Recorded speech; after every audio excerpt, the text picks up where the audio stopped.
நவராத்திரியின் 4வது நாள் யாரை வழிபட வேண்டும் தெரியுமா? நவராத்திரியின் 4ஆம் நாள் குஷ்மண்டா தேவியின் வழிபாடு. குஷ்மண்டா என்றால் உலகத்தை மீண்டும் உருவாக்குபவள் என்று பொருளாம். குஷ்மண்டா என்றால் சூரிய ஒளியால் பிரபஞ்சத்தையும் படைத்தவள் என்பதும் பொருள். அதாவது உலகத்தை உருவாக்கிய தெய்வீக சக்தியின் வடிவமாக பார்க்கப்படுகிறது. பிரபஞ்சத்தின் ஆரம்பத்தில் அம்பிகை சக்தி ஒரு அழகான ஒளியுடை சிரிப்புடன் தோன்றினாள். இந்த சிரிப்பு முழு பிரபஞ்சத்தையும் உயிரோட்டம் ஊட்டியது.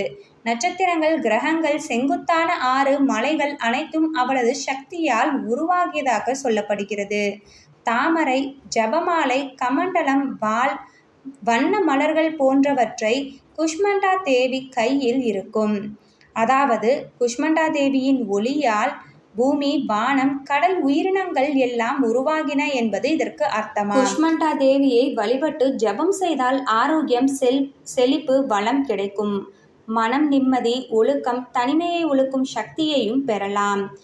அது மட்டும் இல்லை, நம்பிக்கை, ஆன்மீக முன்னேற்றமும் வளருமாம். மஞ்சள் அல்லது ஆரஞ்சு நிற உடை அணிந்து குஷ்மண்டா தேவியை பூஜை செய்ய வேண்டும். அவளின் உருவத்தை தாமரை மற்றும் மலர்களால் அலங்கரிக்கவும்.